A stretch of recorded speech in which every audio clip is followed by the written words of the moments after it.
A dying leopard collapsed against a safari jeep, bones visible beneath her skin, eyes locked on the humans inside. Then, from beneath the vehicle, came the soft cry of a newborn cub. Cameras clicked. No one moved. She wasn't asking for help.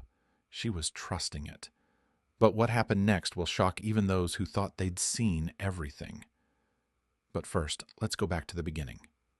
The tension in the air coiled tighter, as though the entire savannah held its breath with the group. Chris dropped to one knee, dust clinging to his cargo pants as he lowered himself beside the tire. The dry grass crackled beneath his palm. His eyes narrowed, adjusting to the shadows beneath the jeep's steel undercarriage. For a moment no one spoke. Even the birds seemed to fall silent, as if deferring to what lay beneath the vehicle. Then, movement. A flicker of fur, barely the size of a house cat. Two tiny amber eyes blinked back at him. "It's a cub," Chris said, voice barely above a whisper. "Newborn." The word rang through the silence, like a bell. A collective gasp swept the jeep. One of the tourists, a woman in her 60s with binoculars hanging forgotten around her neck, covered her mouth with trembling fingers. The youngest in the group, a boy of around 12, leaned forward instinctively, eyes wide with wonder and worry. The cub was tucked into a shallow nest of brittle grass and dry leaves, barely hidden. Its chest rose and fell with labored breaths, each inhale a small miracle. The faint sound they'd heard, the whimper, came again, higher now, laced with desperation. Its mouth opened soundlessly, tiny pink tongue trembling, searching for something it couldn't find. Mara remained where she'd collapsed, her breathing ragged but rhythmic. Her sides rose with effort, ribs outlined starkly beneath thinning skin. Her eyes, dulled with age and exhaustion, stayed fixed on the cub, never wavering. Not once. "She brought it here," Chris murmured, almost to himself. "She brought it to us." The words hung in the air, weighty and surreal. The idea defied logic, even biology. Leopards were solitary, wild. They didn't ask for help. They didn't trust. But here was Mara, one paw bloodied and twisted beneath her, back legs twitching with pain, leaning against the very humans she should have feared. And beneath the metal carriage, her reason lay trembling, alone, and too young to understand the quiet tragedy surrounding it. "She must have been injured days ago," Chris continued, standing slowly. "And still, she dragged herself all this way, not to hide, not to die." He looked at the group, their eyes locked on Mara with a reverence that hadn't existed minutes before. "She came to save something."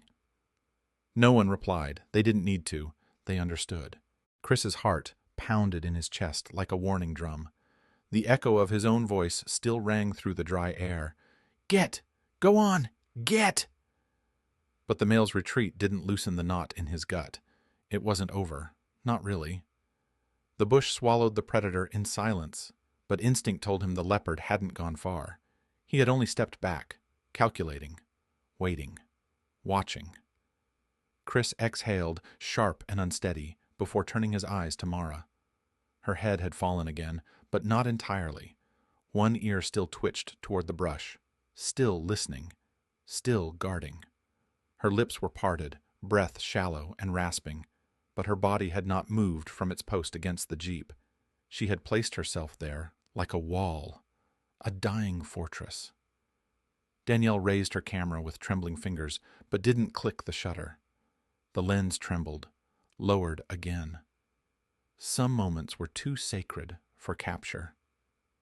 Beneath the vehicle, the cub gave a weak cry, a pitiful rasp that spoke not just of hunger, but of the ancient, instinctive loneliness of the orphaned wild.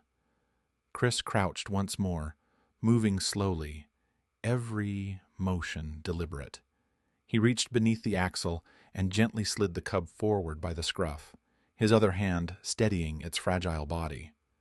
The animal was barely more than skin and bones, its fur soft and damp, still curled at the ends from the womb.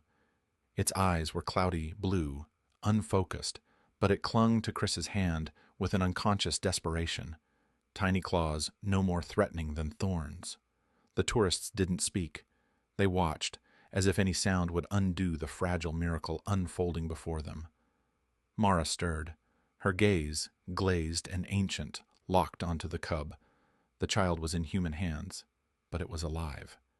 Chris knelt beside her, holding the newborn where she could see it clearly. Her head lifted just enough to press her nose to the cub's flank. A slow, trembling inhale. Then she let out a long breath, part sigh, part surrender. "She knows," Danielle whispered. "She knows it's safe now." Chris nodded, but didn't reply. He couldn't. His throat was tight, not with fear, but with something heavier. Reverence, grief, the crushing beauty of a final sacrifice made in full understanding. The group gathered closer, shadows growing long around them. Overhead, vultures circled on thermals, but none dared descend. They were witnessing something sacred, an old ghost giving way to a new life. There was no fanfare in Mara's final gesture, only the quiet, resolute gravity of a mother finishing what time allowed her to begin.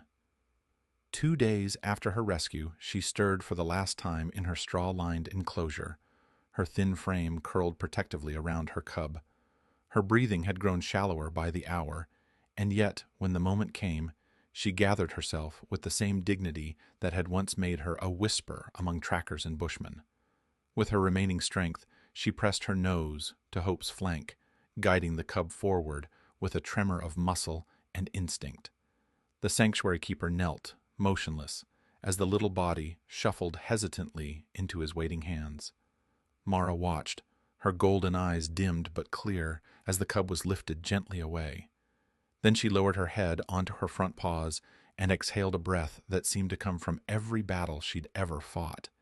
It was not surrender. It was completion.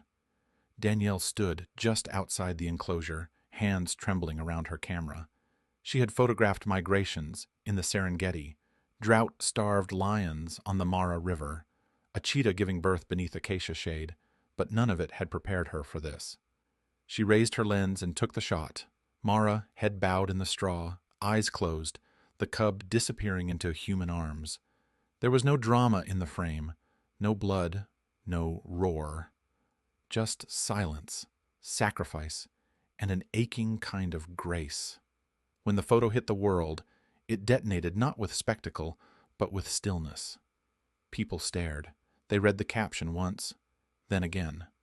A leopard, 23, the oldest ever documented in the region, had crossed miles of predatory territory, dragging a wounded leg, not to escape death, but to find a witness for her child's life.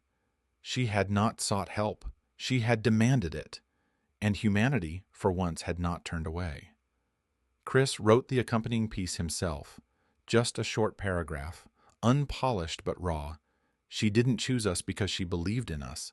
She chose us because she had run out of better options, and maybe that's where our mercy begins, not in being chosen, but in being the last hope standing. In the days that followed, hope grew stronger, but the story of what Mara protected, what she endured to deliver her legacy to gentler hands, lingered far longer than the cub's recovery. Because what she carried wasn't just a child, it was a dare, a challenge. Do better than the wild,